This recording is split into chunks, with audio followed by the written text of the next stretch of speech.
ऐसे कोई भी कार्य करना हो तो 5 बातें जब तक इकट्ठी ना हो, कोई मुख्य रूप से कोई गौण रूप से, तब तक कार्य पूर्णता नहीं होती। इसको कहते हैं 5 समवाय। तुम पुरुषार्थ करोगे तो कर्म का उदय होगा कि नहीं होगा? तुम पुरुषार्थ करोगे तो तुम उसका काल जब भी होगा, लेकिन उस काल में फल को पाओगे कि नहीं? उसके स्वभाव को पाओगे कि नहीं? उसकी नियति का परिणाम लोगे कि नहीं? तो हमारे हाथ में एक है, कौन सा? पुरुषार्थ। 8 के 8 कर्म की प्रकृति अपने अंतिम 1 करोड़ वर्ष में होती है, तब तुम्हें इस मार्ग की रुचि उत्पन्न होती है। Clap for yourself, you are so blessed one.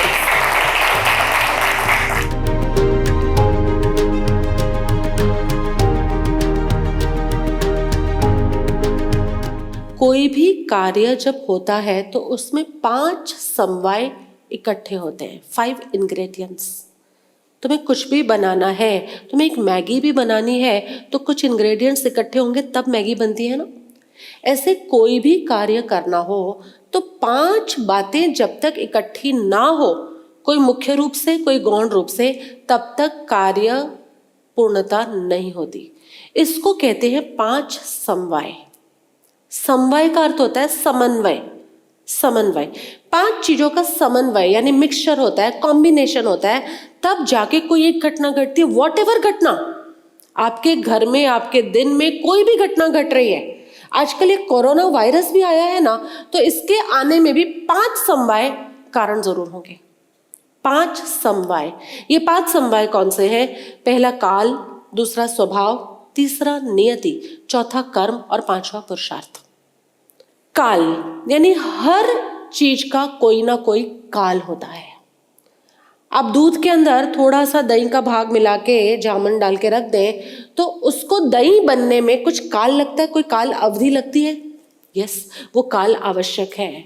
अब दूध को जमाने में 2 ही घंटे लगते होंगे, दूध को जमाकर दही बनाने में, लेकिन एक बीज डाला उसको वृक्ष बनने में 2 साल लग सकते हैं, वो उसका काल है।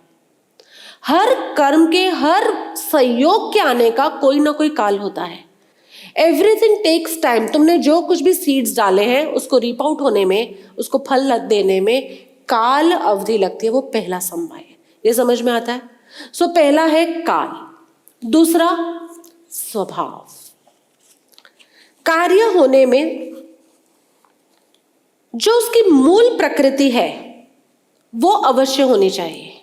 जैसे करेले का स्वभाव है कड़वा, तो तुम करेले का बीज डालोगे तो वो अपने स्वभाव को फॉलो करता हुआ कड़वा ही बनेगा। उसका पत्ता भी कड़वा होगा, उसका फल भी कड़वा होगा, उसका फूल भी कड़वा होगा, सब कड़वा होगा।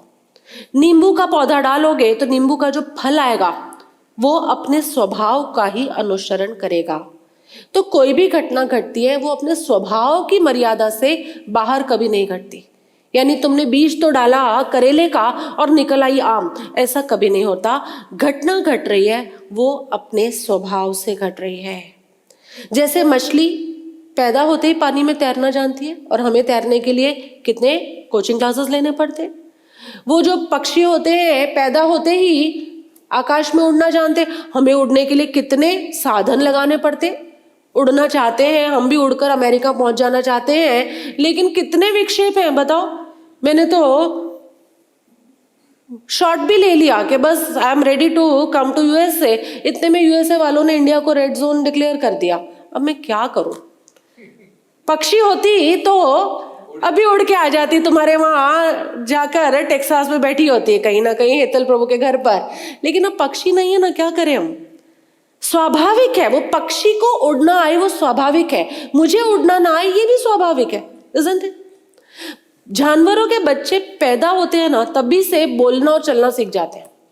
तुम पता है, बोलना और चलना, वो उसको 10 दिन की ट्रेनिंग नहीं देनी पड़ती। और हमारे इंसान का बच्चा 10 महीने बाद चलना शुरू करता है, 1-1.5 साल बाद बोलना शुरू करता। जानवर का बच्चा तभी सीख जाता है, उसकी जो भी भाषा है उसको कोई A for Apple, B for bat सिखाता नहीं है। पैदा होते ही बोलना और चलना जानवर का बच्चा जानता है, लेकिन मनुष्य का बच्चा नहीं जानता। स्वभाव है ये। तो क्या जानवर विशेष हो गए? पैदा होते ही बोलते हैं, पैदा होते ही चलते हैं? वो विशेष नहीं है, वो उनका स्वभाव है। विशेष तो मनुष्य है। क्यों? मोक्ष पुरुषार्थ कर सकता है, सदगुरु के समागम में आ सकता है, विशेष तो मनुष्य है। तो स्वभाव होता है कुछ, जैसे अफ्रीका में लोगों की चमड़ी काली ही होगी, यूरोप के देशों में लोगों की चमड़ी गोरी होगी, स्वाभाविक है, ये स्वभाव हुआ। तीसरा कहते हैं नियति, काल, स्वभाव, नियति। नियति का एक और मीनिंग होता है भवितव्यता, हमारी भाषा में डेस्टिनी, किस्मत, जैसे हम बोल देते हैं किस्मत है। नियति, जो होना है वो होकर रहेगा। जैसे अभी की कंडीशन जो चल रही है, कोरोना, होना है होकर ही रहेगा, फैलना है फैल कर ही रहेगा। तुम अपनी तरफ से जितना सावधान हो सकते हो जाओ, बाकी तुम वर्ल्ड वाइड लेवल पर कुछ भी नहीं कर सकते। इसलिए नियति यानी होना है, किसी की अकस्मात मृत्यु हो जाए, होनी है होकर रहेगी। किसी को अचानक लॉटरी लग जाए, होनी है होकर रहेगी। यानी नियति हम कहते हैं जो होनहार है उसे कोई टाल नहीं सकता। तो ये नियति is also one of the very important factor. लेकिन याद रखना, नियति को यूज करते हैं हम तब विद रेफरेंस टू फ्यूचर। अभी हम कहते हैं ना जो होना होगा होगा, देखा जाएगा, नहीं, परिणाम आने के बाद हम कह सकते हैं जो होना है वो होके रहेगा। So with reference to future हम ये नियति टर्म को यूज करते हैं। ये बात समझ में आ रही है? तो पहला समवाय, कुछ भी कार्य होने में 5 मिक्सचर का 5 कॉम्बिनेशन चाहिए। पहला काल, दूसरा उसका स्वभाव होना चाहिए, तीसरा नियति होनी चाहिए। जैसे करेले का बीज डाला तो हर एक करेले का बीज तो फूट कर नहीं आता ना, हर एक बीज में से तो फल नहीं निकलता। हम देखते हैं हमारे यहाँ डले हुए हैं इतने सारे, हर एक बीज में से फल नहीं निकलता। किसी की नियति में होता है कि उसमें पोपले फूटती है, फूल आता है, फल आता है। डाले थे मैंने 50 बीज और निकले खाली 10, तो वो 10 की नियति थी। स्वभाव सबका था, तुम समझ पा रहे हो? स्वभाव सबका है, लेकिन किस्मत में केवल 10 के ही फूटना था। चौथा कर्म, इसको प्रारब्ध भी कहते हैं। कर्म ये विद रिस्पेक्ट टू पास्ट देखे जाते हैं। नियति किस रिस्पेक्ट से देखी जाती है? रिस्पेक्ट टू फ्यूचर, भविष्य काल। और जो कर्म है वो विद रिस्पेक्ट टू पास्ट देखे जाते हैं, प्रारब्ध। इसका संचित कर्म ही इतना था, इसका इकट्ठा किया हुआ कर्म वो ही इतना था, इसलिए उसको ऐसा परिणाम मिला। उसके भाग्य में पुण्य ही इतना नहीं था, इसलिए वो सदगुरु के पास नहीं आ पाया। तो ये पूर्व का कर्म हम अकाउंट में ले रहे हैं। उसके भाग्य में पुण्य इतना ज्यादा था कि वो कोरोना जैसे बीमारी हुई लेकिन फिर भी स्वस्थ होकर निकल गया। तो ये हम पूर्व का कर्म है ना, उसको अकाउंट में लेते हैं। इवन इस मार्ग पर, ये बात बहुत समझने जैसी है, इस मार्ग पर भी जब कोई आता है ना, जैसे मान लो तुम कुछ 5-6 हजार लोग ही हैं अभी जो इस मार्ग पर हैं, जो बिल्कुल फ्राइडे फैमिली को भी बहुत अच्छे से फॉलो करते हैं। तो जो यहां तक पहुंचा है ना, वो सच्चा मुमुक्षु है। क्या कहा? जो यहां तक पहुंचा है वो सच्चा मुमुक्षु है। लेकिन यहां तक कौन पहुंच सकता है? मोहनीय कर्म की उत्कृष्ट स्थिति कहते हैं 70 कोड़ाकोड़ी सागरोपम की है। ऐसा तुम्हारी भाषा में रखो तो 70 करोड़ वर्ष ऐसा मान लो। 8 कर्म में सबसे महत्वपूर्ण है मोहनीय कर्म, मोह, और उसकी स्थिति सबसे लंबी है। सभी कर्मों से ज्यादा स्थिति उसकी लंबी है। ज्ञानावणीय की 30 करोड़ है, दर्शनावणीय की 30 करोड़ है, कोड़ाकोड़ी, पर तुम्हारी भाषा में करोड़। मोहनीय कर्म की स्थिति 70 करोड़ ईयर्स है तुम्हारी भाषा में, 70 करोड़। तो जब वो स्थिति घट के 69 करोड़ से कम रह जाती है, तब जीव को इस मार्ग की इच्छा उत्पन्न होती है। तुम सोचो, और इस स्थिति को अपुनर्बंधक दशा कहा जाता है। तो हर कर्म की प्रकृति अपने अंतिम करोड़ ईयर में होती है ना, हर कर्म की, ज्ञानावर्णीय, दर्शनावर्णीय, मोहनीय, अंतराय, आयुष्य, नाम, गोत्र और वेद्य, 8 के 8 कर्म की प्रकृति अपने अंतिम 1 करोड़ वर्ष में होती है। तब तुम्हें इस मार्ग की रुचि उत्पन्न होती है। Clap for yourself, you are so blessed one. तुम्हें प्रश्न होगा, क्योंकि तुरंत तुम प्रश्न डालोगे, प्रभु कभी रुचि आती है कभी जाती है। फॉरगेट अबाउट जाती है।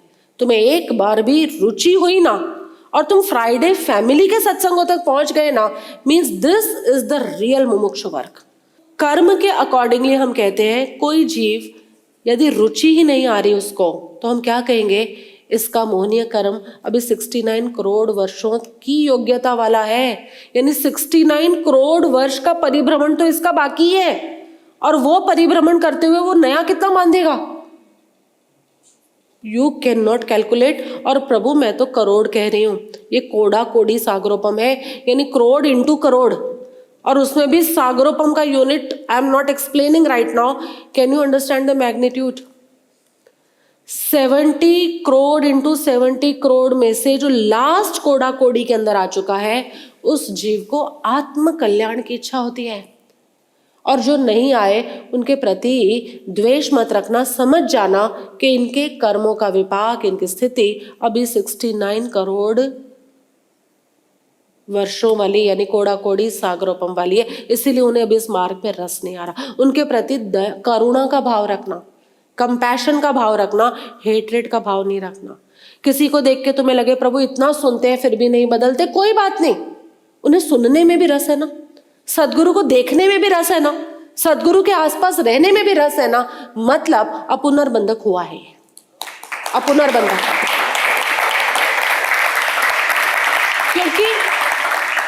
क्योंकि सदगुरु में रस डजंट मीन सदगुरु की किताबों में रस, सदगुरु में रस डजंट मीन सदगुरु की शॉल में रस।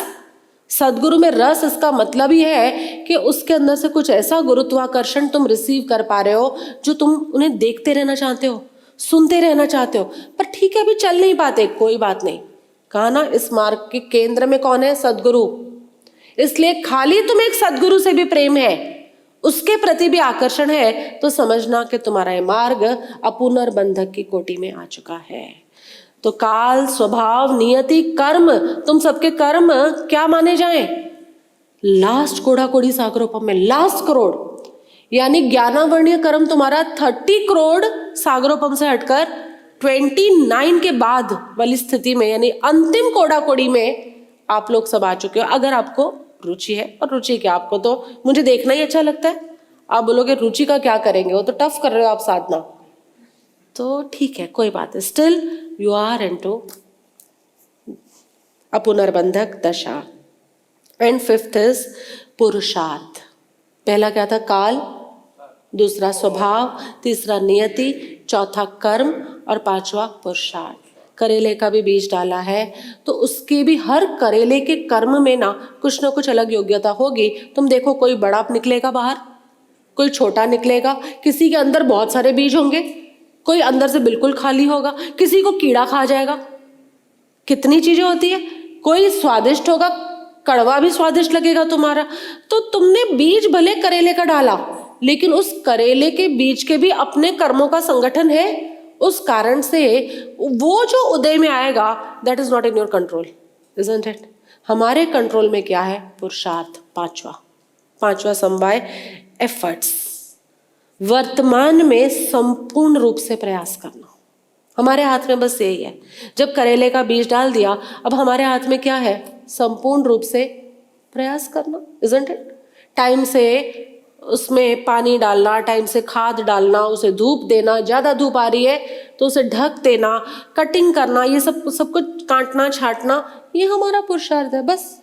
और इन 5 में तुम देखो तो हमारे हाथ में क्या है, काल हमारे हाथ में है, स्वभाव हमारे हाथ में, नियति हमारे हाथ में, कर्म हमारे हाथ में है, पुरुषार्थ। एक पुरुषार्थ हमारे हाथ में है, और उस पुरुषार्थ में इतनी शक्ति है कि वो इन चारों को, बाकी के 4 को खींच के ले आता है। इसलिए सारा जोर पुरुषार्थ पर। तुम पुरुषार्थ करोगे तो कर्म का उदय होगा कि नहीं होगा। तुम करेले के ऊपर थोड़ा पुरुषार्थ करोगे तो करेला फल फूल रूप में आएगा कि नहीं। तुम पुरुषार्थ करोगे तो तुम उसका काल जब भी होगा, लेकिन उस काल में फल को पाओगे कि नहीं, उसके स्वभाव को पाओगे कि नहीं, उसकी नियति का परिणाम लोगे कि नहीं। तो हमारे हाथ में एक है, कौन सा, पुरुषार्थ।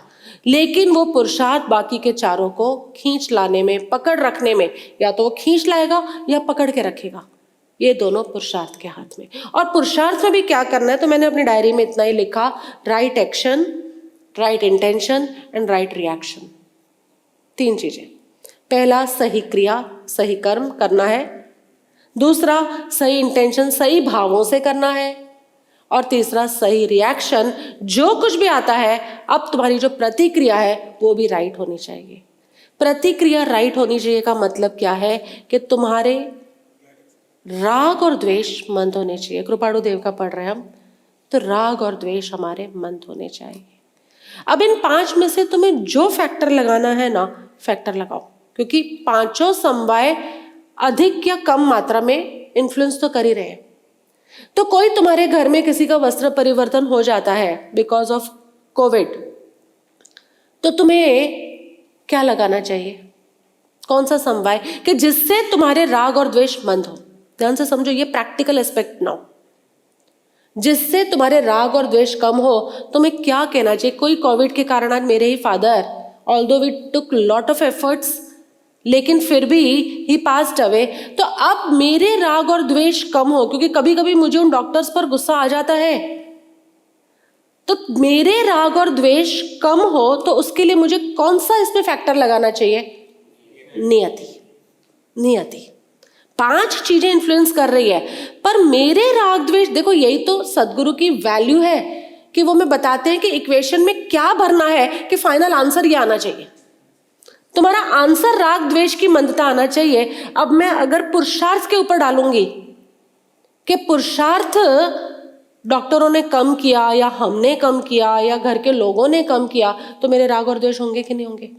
मैं काल को मानूंगी तो राग और द्वेष होंगे, अरे कैसा काल है। लेकिन अगर मैं नियति को मान लूं कि भाई भवितव्यता, जो होना था, जो होनहार है वो टालनार नहीं है, वो कभी नहीं टलता, तो फिर अब मेरे राग द्वेष अपने आप सेटल हो जाएंगे कि नहीं? कर्म पर डाल दूं कि उनके कर्म थे, लेकिन दैट साउंड सो हार्श। उनके कर्म थे, वो उनका वस्त्र परिवर्तन हो गया, तो ये भी संवेदनशीलता रहित बात हो जाती है। कभी किसी का पैर या हाथ टूटा हुआ हो, जैसे आजकल पारुल प्रभु का है, उनको देख के अगर तुम बोल दो पूजन कि मम्मी आपके कर्म ऐसे हैं, तो वो सुनने में भी अच्छा नहीं लगता, isn't it? उसमें हमारी लैक ऑफ संवेदनशीलता दिखती है, सेंसिटिविटी कम है। इससे अच्छा ऐसा बोलो कि मॉम ये नियति थी, होनहार था। अब उस जीव को भी सांत्वना मिलती है और हमें भी संवेदनशीलता प्रकट होती है और राग द्वेष हमारे बंद होते हैं। समझ में आ रहा है? अब तुम दिव्या दृष्टि एग्जाम दोगे, हाँ पूजन तुम भी दोगे एग्जाम में मार्क्स कम आए और हमारे पास रिपोर्ट कार्ड लेकर आओगे, तो तुम बोलोगे प्रभु ये तो भवितव्य था, नियति थी। वहां हमें किस पर डालना है? पुरुषार्थ पर। मैं नियति लूंगी, लेकिन तुम्हें क्या लेना है? मेरे पुरुषार्थ की मंदता थी, इस कारण से नहीं हुआ। सो इसलिए कौन सी जगह पर कौन से समवाय को प्रमुख करके तुम्हें अपने राग द्वेष की वैल्यूज को घटाना है, ये 5 समवाय का जो ज्ञान होता है वो तुम तक पहुंचाता है। ये बात क्लियरली समझ में आ रही है?